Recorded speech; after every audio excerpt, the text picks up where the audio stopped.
Di ba wala ka pang boyfriend? Bakit hindi ka maghanap o kaya makapag-date ulit? Mahigit 4 na taon kang single ha? Hindi ka ba naboboring? Bigla tanong ni Sheila na parang kaming dalawa lang ang magkasama. Pasaway talaga ang babaeng ito. Kahit may kasama kami ay walang preno ang bibig. Hindi. Kibit balikat ko sagot para hindi na ako kulitin ng kaibigan ko. Hindi ako komportable na pag-usapan ng tungkol dito ngayong kaharap namin si Sherwin. Pero ang bruha tanong ng tanong sa akin habang kumakain ng french fries at umiinom ng coke. I wonder kung bakit hindi siya nabubulunan para matigil na sa pagtatanong. Tama pala, single sa Dylan. Narinig kong sabi ni Sherwin. At sino naman yun? Yung pinsan mong Shokoy? Nakataas ang kilay na tanong ni Sheila. Grabe ka talaga kay Dylan. Mainit palagang mata mo sa kanya. Kawawa naman yung pinsan ko. Reklamo ni Sherwin na naging dahilan para malukot ang mukha ng kaibigan ko. Mas kawawa ka sa akin kapag nireto mo yun kay Mabel. Babaerong pinsan mo. Siguradong lolokohin lang niyang best friend ko. Sagot ni Sheila. Hindi may kakaila na ayaw niya sa pinsan ni Sherwin dahil alam niya kung ano ang criteria ko pagdating sa lalaki. Sa Dylan ang kapartner ni Mabel. Baka magreklamo ka na naman. Wala na tayo ibang papalit sa kanya. Since siya na ang nasa final list natin. Paalala ni Sherwin. May magagawa pa ba ako? Nakanguso na sagot ni Sheila. Bakit naman ayaw mong ireto ko sa Dylan kay Mabel? Mabait at binata naman ang pinsan kong iyon. Isa pa, may maayos siyang trabaho. Kapag nagkasundo silang dalawa, di ba mas maganda dahil isang pamilya na tayo? Nakangiting sabi ni Sherwin sa amin ni Sheila pero nagreklamong kaibigan ko. Magtigil ka. Alam mo ayoko sa pinsan mong iyan. Maangos masyado. Natawa ko sa sagutan ng dalawa. Guys, okay lang ako. Saka hindi naman ako nagmamadali sa ganyan. Darating din yan kapag nasa tamang oras na. Saway ko sa dalawa dahil baka mag-away pa sila sa harap ko. Huwag niyo na akong ireto kung kani-kanino. Please lang. Pakiusap ko na sanang-ayon na naman ang kaibigan ko. Oo, Beshi. Alam ko naman na hindi mo magugustuhan sa Dylan. Taon dagat ang lalaking iyon. I mean, bantay dagat.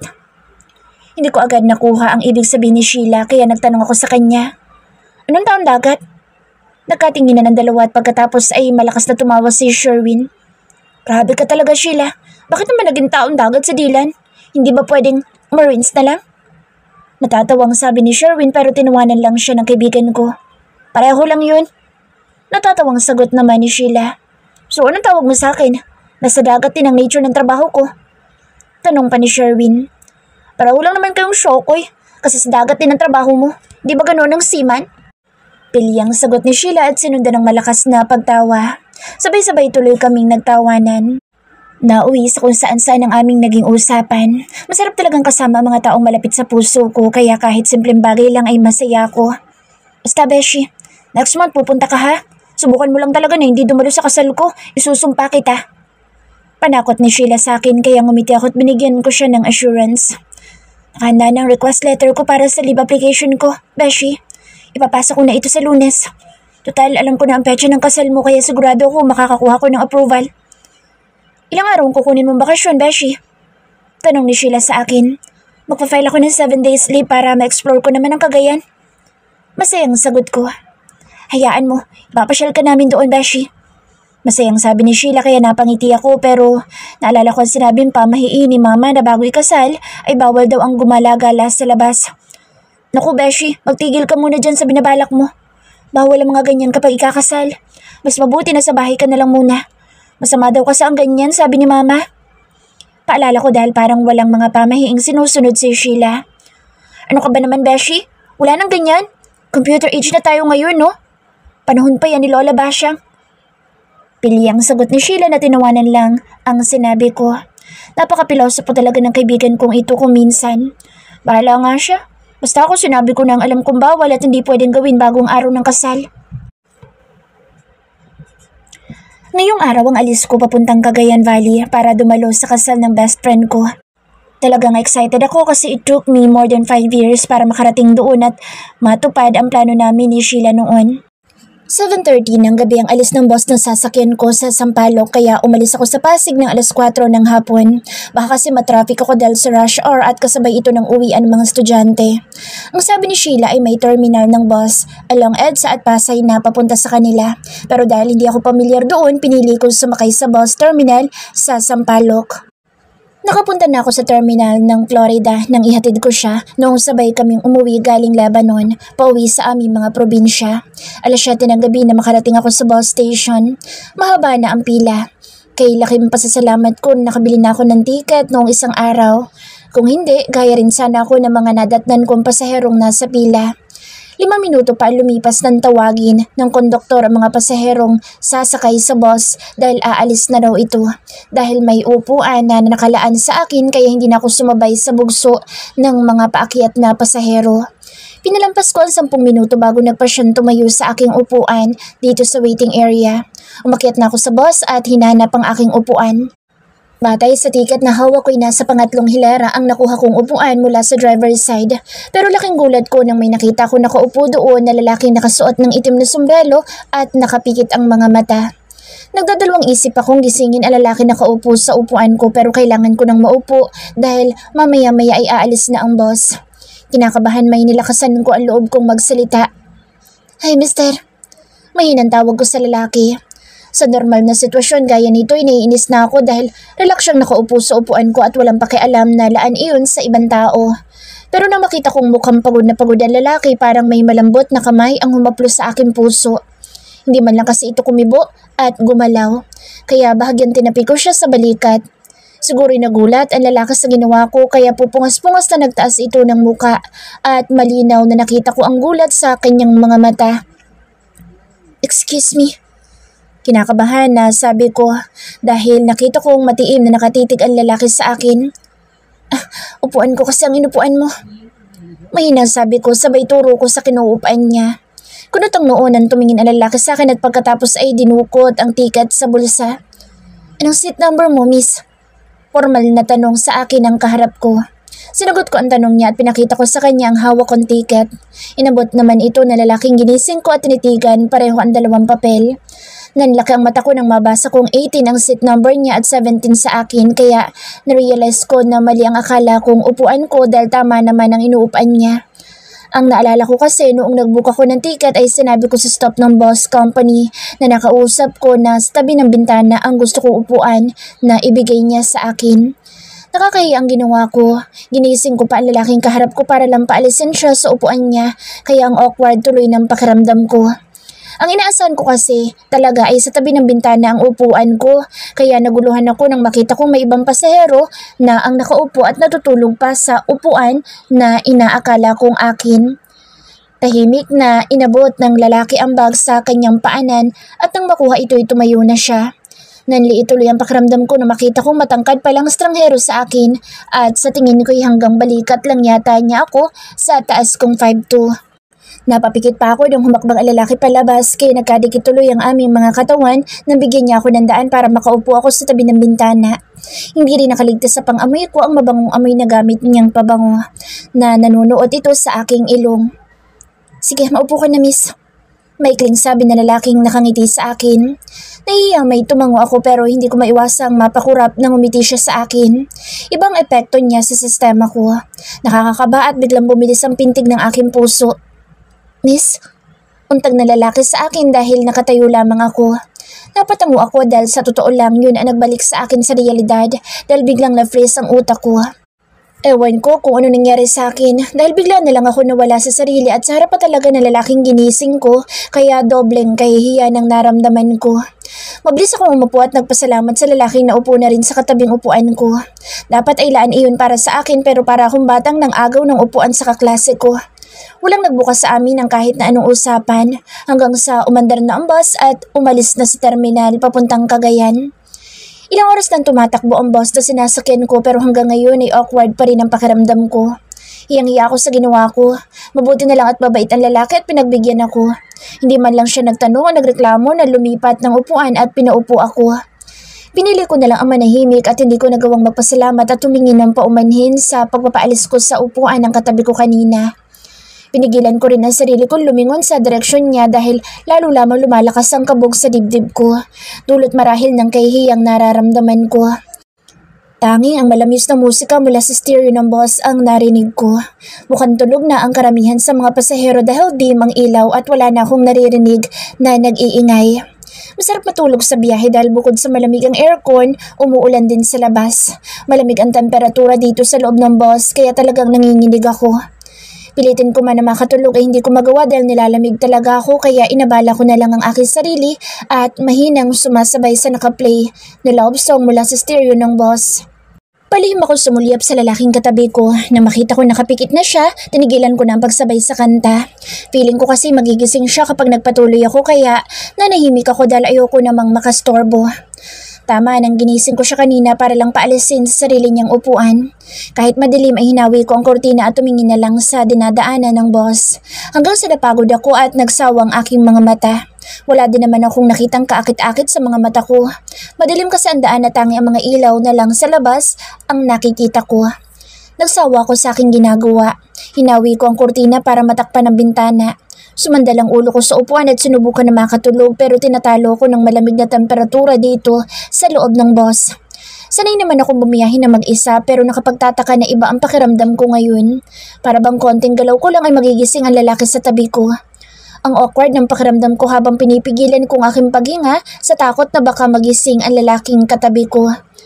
Mahinang buntong hiningang pinakawalan ko dahil sa frustration na nararamdaman ko. Paulit-ulit kong pinapagalitan ang aking sarili dahil para akong baliw na nagsasalita na mag-isa sa upuan ko. Alam kong epekto ito ng kagagahan na ginawa ko kanina, kaya nagkakaganito ako ngayon dahil nagigilty ako. Sa susunod, pairalin ko palagi ang aking presence of mind para hindi ako nagkakalat ng kahihiyan.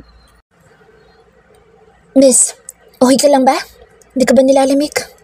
May hinantanong na lalaking katabi ko. Napalingon ako sa kanya at saglit na nagtama ang mga mata namin dalawa dahil nakasandal ang ulo niya sa sandalan ng upuan at nakatingin din pala sa akin. Oo, malamig nga. Maikli at nahihiyang sagot ko.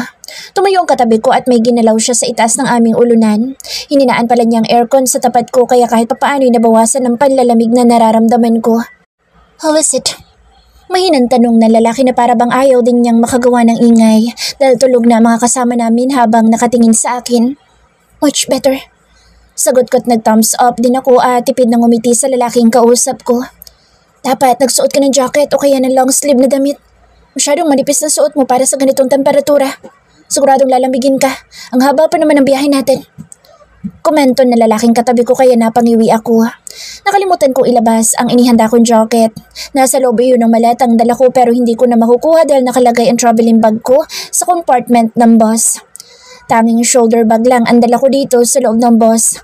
Ganoon din ang maliit na unan na yakap ko para may magamit ako. Kasalanan ko din naman kung bakit ako nilalamig kasi hindi na naman ako nag-isip na maayos bago sumakay ng bus. Excited kasi ako makarating sa Cagayan. Nakasuot ako ng maong na shorts at t-shirt na itim at pinaresan ko ito ng rubber shoes. Mabuti na lang at nakapag-medyas pa ako dahil kung hindi baka nanginginig na sa lamig maging ang mga daliri sa paa ko. Namalayan ko na lang na may inabot sa akin na lalaking katabi ko kaya nagtataka ako na patingin sa bagay na hawak niya. Sa tingin ko'y wala kang dalang kahit na alin sa nabanggit ko. Kaya kung okay lang sa'yo, itanggapin mo ito. Ikaw na gumamit niyan. Sabi pa niya sabay abot sa akin ng nakatiklop na manipis na kumot. Salamat dito. Sabi ko kahit nahihiya ay kinuha ko na. Lakas loob na hiniram ko ang gamit ng katabi ko para hindi manginig ako sa lamig sa upuan ko. Ako nga pala si Mabel. Pakilala ko at nauna nang sinabi ang pangalan ko kahit hindi naman tinatanong ng katabi ko. Hindi ko alam kung ano nagtulak sa akin para gawin ito pero binigyan ko na lang ng justification ang sarili ko na baka dahil sa tinulungan niya ako at pinagbigyan kaya dapat ay kausapin ko siya para makapagpasalamat sa kanya. Mabel. Mahinang bigkas na lalaking katabi ko sa aking pangalan. Inulit pa niyang bigkasin ang pangalan ko na para bang gusto niyang alalahanin. Hey Mabel, saan ang punta mo sa Cagayan? Tanong ng katabi ko na kahit malamlamang ilaw dito sa loob ng bus ay malinaw na nakita kong umiti sa akin. Iniisip ko ang lugar na sinabi ni Sheila pero hindi ko matandaan kaya natigilan ako. Dave pala. Sabi ulit ng katabi ko at inilahad ang isang kamay. Mabilis kong inabot ito at nakipag-shake hands kay Dave. Ramdam ko ang init na kumalat sa balat ko at ang higpit ng kamay niyang humawak sa palad ko na para bang ayaw niya itong bitawan. Dadalo ko sa kasal ng best friend ko sa Cagayan. 2 araw mula ngayon. Paliwanag ko at bumali ang mukha sa katabi ko. Ikaw, taga doon ka ba sa Cagayan o magbabakasyon ka lang din? Mahinang umiling si Dave at sinagot ang tanong ko. Dadalaw lang ako sa isang malapit na kaibigan kong taga roon. Nakalabas na kasi siya sa ospital ng puntahan ko at hindi na kami nagkita. Kaya gusto kong bisitahin siya dahil matagal na rin kaming hindi nagkikita. Sagot ni Dave sa akin. Napaka-special naman ang kaibigan niya at pupunta pa si Dave sa Cagayan para lang dalawin ito. Taga saan siya sa Cagayan? Grabe, layo naman ang lugar na pupuntahan mo para lang dumalaw sa kaibigan mo. Kung manliligaw ka at nagdala ng bulaklak, siguradong landa na iyon bago ka makarating sa pupuntahan mo. Pabirong sabi ko kay Dave. Ewan ko ba, hindi naman ako usual na madaldal at friendly lalo na sa isang estranghero na katulad niya pero mukhang nahawa na siguro ako sa mga kaibigan ko kaya nagawa ko makapag-usap sa katabi ko lalo na't pakiramdam ko'y magaan siyang kausap. Natawa naman ang katabi ko sa biro ko na para bang may nakakatawa sa sinabi ko. Taga doon siya sa Gataran. Nakangiting sagot ni Dave. Tama lang na hindi ako nagdala ng bulaklak dahil baka ihampas lang sa mukha ko yun ng kaibigan ko. Mas matutuwa pa iyon kung alak ang dala ko. Natawa din ako habang nag-uusap kaming dalawa. Magaan ang loob ko sa kanya at pakiramdam ko'y para bang matagal na kami magkakilala. Grabe, iba naman palang gusto ng kaibigan mo. Napangiting sabi ko. May sasabihin pa sana ako nang tumawag sa Sheila. Sinabi ko kay Dave na may sasagutin lang ako na tawag. Tumango naman siya bilang tugon. Dashi! Malakas na tili ni Sheila sa kabilang linya ang bumungad sa akin nang sagutin ko ang tawag nito. Ang bruha hindi man lang nag-hello muna. Kung tumili siya ay para bang hindi hating gabi ngayon. Siguro wala silang katabing kapitbahay kaya ayos lang na mag-ingay. Ikaw talaga? Akala ko tuloy kung ano nang nangyari sa'yo. Teka, bakit ka ba sumisigaw? Mahaba ang usong tanong ko kay Sheila dahil halos mabingi ako sa malakas na tili ng kaibigan ko sa kabilang linya. Nashi, excited lang ako. Diba? On the way ka na? Si Nadila na susundo sa'yo sa terminal kasi bawal daw ako lumabas. Paliwanag ni Sheila. Ang babaeng ito talaga, tinawanan lang ako noong nakaraang magkita kami. Pero tingnan mo ngayon at heto at kahit pagsundo sa akin sa terminal ay hindi gagawin. At ang nakakaloka pa, mainit daw ang dugo niya kay Dylan pero ngayon ay ang lalaking yun pa pala ang magsusundo sa akin. Beshi naman, bruha ka talaga. Bakit si Dylan pa susundo sa akin sa terminal? Di ko nga siya kilala. Tapos bigla mo nila ako ipapasundo sa kanya. Mabilis na reklamo ko pero wala naman akong ibang pagpipilian pa. Sigurado naman akong hindi ako ipapahamak ni Sheila. Kaya lang kapag narinig ko ang pangalan ng pinsan ni Sherwin, ayoko na sa lalaking iyon. Kasi nga Beshi, di ba sabi mo na bawal akong gumala at lumabas bagong araw ng kasal ko? Remember, narinig ni Sherwin at naniwala ang loko sa pamahiin mo. Kaya ganyan, kasalanan mo yan eh. Tumatawa ang paninisi sa akin ni Sheila sa kabilang linya. So paano ko makikilala ang dila na sinasabi mo Beshi? Tanong ko kay Sheila dahil wala akong kahit na anong ideya tungkol sa pinsan ni Sherwin. Kapag nasa terminal ka na, Beshi, bibigyan kita ng instruction at detalye ni Dylan para madali kayong magkita. Sagot ni Sheila na mukhang pinal na nga ang desisyon niya. Bakit yung susundo sa akin sa terminal? Wala bang available kahit isa sa 11 mong mga kapatid? Nakasimangot na tanong ko. Kulang na lang ipandilatan ko ng mga mata ang babaeng kausap ko kung kaharap ko lang ito dahil hindi ko nagustuhan ang ideya ng ibang tao pala ang susundo sa akin sa terminal. Pero kailangan kong unawain ang sitwasyon ngayon ng kaibigan ko. Hindi sa ganoon, Beshi. May dalang sariling sasakyan si Dylan kaya naisip kong mas makakatipid ka kung susunduin ka niya. Tapos hindi ka na magko-commute. Actually, excited na nga siya makita ka na ipakita ko sa kanyang picture mo eh. Malay mo, magbagong pananaw mo sa buhay kapag nagkita kayo. Mahabang paliwanag ni Sheila na may ideya na kung kinukumbinsi lang talaga niya ako. Pasaway ka, Beshi. Ikaw ito nagbagong pananaw. Nakita mo lang na may sasakyan palang pinsan ni Sherwin, pumayag ka na agad na sunduin niya ako. Narinig kong humagikik si Sheila sa kabilang linya na parang kinikilig pa at sinabi baka blessing in disguise umano ang pagpunta ko sa kanila. Gwapo daw ang pinsan ni Sherwin at baka magustuhan ko kapag nagkita kami bukas. Hoy babae, may dala akong pera at pambayad ng pamasahe. Di ko kailangan na umasa sa ibang tao, lalo na dyan sa pinsan na mapapangasawa mo.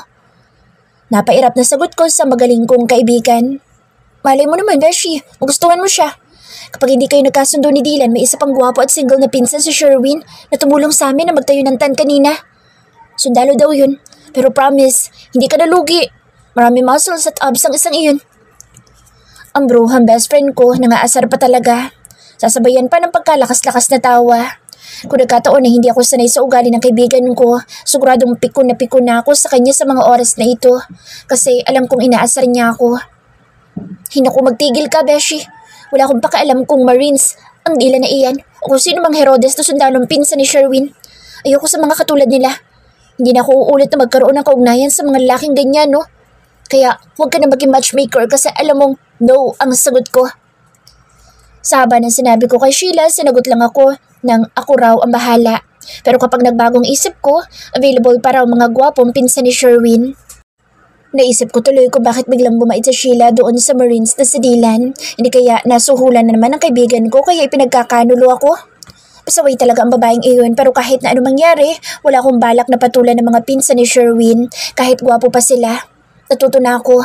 Members man sila ng Marines o Army? Still no, talaga ang sagot ko.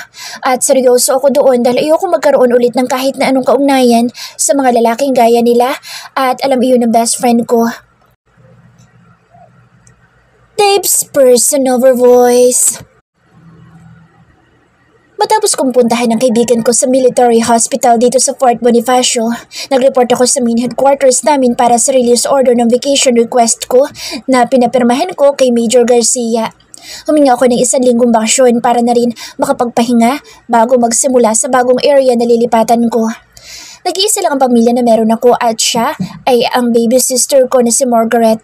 Pero dahil abala din sa trabaho bilang isang special task force agent ang kapatid ko, kaya halos hindi na kami magkita. Wala siyang permanenteng address kung nasaan ba talaga siya para sana mabisita at mapuntahan ko. Kahit ganito ang sitwasyon namin magkapatid, palagi ko siyang kinakamusta at tinatawagan. Tutok sa trabaho si Margaret at mahirap makahanap ng pagkakataon na magsabay ang bakasyon namin dalawa. Bihira akong kumuha ng leave at bakasyon dahil wala din naman akong pamilyang uuwian. Ulila na kaming dalawa ni Margaret matapos maaksidente ang aming mga magulang habang pauwi sila galing opisina. Wala din kami mga kilalang kamag-anak sa parehong panig dahil matapos umano itakwil ng kanilang mga pamilya, ang mga magulang namin ay nagpasya silang magtanan at magsama na lang dito sa Maynila. Isang masamang balita ang bumungad sa akin pagbalik ko dito sa Maynila galing sa 1 taong destino sa Mindanao. 1 buwan na palang naka-confine ang body ko na si Arthur sa military hospital. Minalas na natambangan siya ng mga Sparrow pero maswerte pa rin siya at buhay na nakabalik sa kanyang pamilya. Nakilala ko si Arthur noong nag-aaral pa ako sa PMA. Kaklase at kabody ko siya sa lahat ng bagay, pati na rin sa kalokohan. Para ko na siyang kapatid at laking tuwa ko na magkagusto siya kay Margaret, ngunit sa kasamang palad hindi siya sinugot ni Marga dahil iba ang prioridad ng babaeng iyon noong mga panahong iyon. Good morning, sir. Magalang na bati ko sa aking opisyal. Agad ako sumaludo kay Major Garcia nang pumasok ako sa kanyang opisina. Come in, Captain. Formal na sagot na opisyal ko at pagkatapos ay itinuro ang katapat na upuan at sinabing maupo na ako. Approved na ang bakasyon mo. Effective today. Binigyan na rin kita ng 10 araw para makapag-relax ka. Hindi mo nagagalaw ang mga leave at vacation break mo this past few years. Kaya mabuti na ngayong humingi ka ng bakasyon ay habaan mo na. Seryosong sabi ni Major Garcia na para ko ng ama sa serbisyo. Siya naging mentor ko nang malipat ako sa Mindanao galing sa Bicol region. Kaya't ang laki ng respeto ko sa kanya at alam kong ganoon din siya sa akin dahil sa magandang track record na meron ako sa ilalim ng aking pangalan. Saan nabalak mong bakasyon? Tanong ng opisyal na kaharap ko. Dadalawin ko po si Arthur sa Cagayan, sir. Agad na sagot ko. Alright, mag-iingat ka. Mas mabuti siguro kung isasama mo ang dalawa sa mga tauhan mo. Mahirap ngayon magtiwala sa paligid. Nakita mo na nangyari sa kabody mo? Paalala ni Major Garcia. Sa trabaho talaga namin, walang siguradong kaligtasan kahit saan kami mapunta. Lagi nasa hukay ang isang paa. Kahit na anong pag-iingat, darating talaga ang pagkakataon na kailangan naming makapaglaban para sa sariling kaligtasan. Kagaya na nangyari kay Arthur. Aware kami sa mga pakalat-kalat na Sparrows sa paligid. Hindi mo akalaing mga anay sila ng lipunan dahil kung minsan ay mga bata pa ang mga ito at mukhang inosente. Karaniwang mga estudyante at ang iba naman ay mga profesional pa. Nakakapanghinayang na napunta sila sa daan tinahak ng mga taong galit sa gobyerno.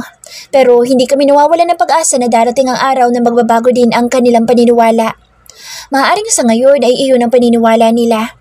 Pero alam kong darating ang panahon na magigising sila sa katotohanan na walang pupuntahan ang laban na kanilang ipinaglalaban. Paano, sir? Alis na po ako. Paalam ko kay Major Garcia. Sige, mag-iingat ka, Dave. Mag-report ka agad sa akin ng status ni Arthur. Message me if anything happens, okay? Bili na opisyal na kaharap ko sabay tapik sa balikat ko. Umuwi ako sa condo unit ko. Mabuti at malapit lang ito sa kampo. Matapos kong maiparada ang sakyan, nadala ko. Mabilis ako umakyat sa unit ko at nag-impake ng ilang gamit na dadalhin ko. Bilang sundalo, sanay ako magdala ng ilang gamit lang sa bawat lakad ko. Maximize the space, ika nga. Ayaw na rin sa motto namin. Kaya ilang pares ng damit lang ang dala ko. Good for 1 week vacation. At isang malong na nabili ko sa Mindanao. Maganda ito dahil bukod sa manipis ng antala, double purpose pa ito. Pwede itong gawin tuwalya at kumot. Magagamit din ito bilang duyan kapag inabutan ng gabi sa gubat. Dahil pagod ako sa mahabang biyahe kagabi, pinili ko na lang na mag-bus papuntang Cagayan at huwag na magmaneho. Almost 4:30 pa lang ng hapon kaya minabuti kong tumuloy sa terminal. Hindi kasi ako nakapagpabooking ng maaga kaya para siguradong makakasakay ako'y inagahan ko ang pagpunta. Para kung sakali na walang available na upuan, pwede pa ako maghanap ng ibang bus na masasakyan. Dahil uwian na, naipit ako sa traffic. Nakarating ako sa terminal bago mag-alas 6. Laking pasasalamat ko na makakuha ko ng ticket dahil ayon sa cashier, yun na lang daw ang natitirang upuan. Matapos magpalipat ng ibang araw, ang pasaherong dapat sana ay siyang gagamit ng upuang nakuha ko. Alas 7 nang papasukin kami sa bus at dahil na rin sa pagod at walang matinong tulog mula pa noong nakaraang gabi, mabilis akong naidlip nang makaupo ako. Nagising ako dahil may naramdaman akong tumatapik sa aking balikat, kasabay ng malamyos na tinig ng isang babaeng gumigising sa akin. Napapitlag pa ako at pupungas-pungas na nagtaas ng tingin para lang magulat at sandaling natulala sa bumungad sa mga mata ko. "Excuse me, upuan ko kasang inuupuan mo," sabi na magandang babaeng kaharap ko. Hindi na ako nagreklamo kahit alam kong tama ako. I won't hesitate to give her anything she asked for without asking any questions. She is the only woman who managed to get my attention without even trying. The same woman I met 5 years ago. Hindi ako maaaring magkamali. That angelic face of hers ay memorize ko na. Napakasimple pa rin niya. Walang masyadong pagbabago pero napakalakas naman ang impact niya sa akin. Hindi ako mapakali sa upuan ko pero sinikap kong kumilos ng normal. Nakita kong nahihiya si Mabel sa akin. Ayoko maging awkward ang sitwasyon sa pagitan namin dalawa kaya nagkunwari akong nakapikit habang ang dalawang tenga ko ay alerto sa bawat galaw ng katabi ko. Hindi ako makapaniwala na muling magtatagpo ang landas namin dalawa matapos ang 5 taon. Nagtataka man ako kung ano ang gagawin ni Mabel sa Cagayan gayong taga Bicol siya ay hindi ko magawang magtanong sa kanya. Alam kong hindi niya ako kilala at lalong hindi na niya ako naaalala dahil noong mga panahong unang nagkita kami, hindi man lang ako nito tinapunan ng tingin. Lihim ako napangiti nang naisip ko na baka ito na siguro ang posibleng pagkakataon ko. Tadhana na ang mismong nagtagpo sa amin dalawa, kaya hindi ko na ito sasayangin pa. Hindi ko mapigilan ang aking sarili na huwag palihim na titigan si Mabel. Halos walang nagbago sa kanyang magandang mukha. Kung may nag-iba man, pinutulan niya ang dati niyang mahaba at hanggang bewang na buhok na ngayon ay umabot na lang sa balikat. Mas maputi ngayon si Mabel. Talagang kaakit-akit sa paningin ko ang kanyang singkit na mga mata at ang mapupulang mga labi na mas mapula pa ngayon dahil sa lipstick na ginamit niya. Nagpipigil akong huwag sunggaban at hawakan sa batok si Mabel at si Ilin ang halik sa labi. Bumalik ang pakiramdam ko noong araw na nakita ko siya. Halos mag-iisang taon rin na nakapaskil ang magandang mukha niya sa isipan ko at palagi ko rin siyang napapanaginipan kahit nasa malayo ako nakadestino. Natigil lang iyon ang ibalita ni Moki na magpapakasal na raw si Mabel at ang sundalong boyfriend niya na tauhan naman ang kaibigan ko.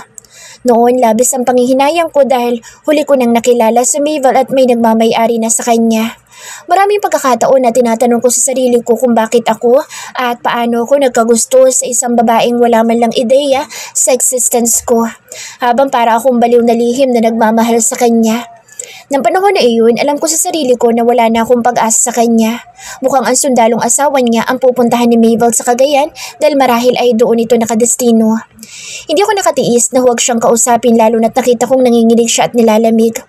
Agad kong in-off ang aircon sa taas ng uluhan namin at kinuha ang malaw sa backpack ko at inabot ito sa kanya.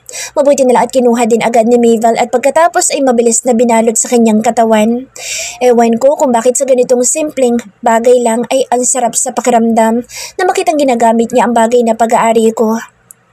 "Ay, ako nga pala si Mabel."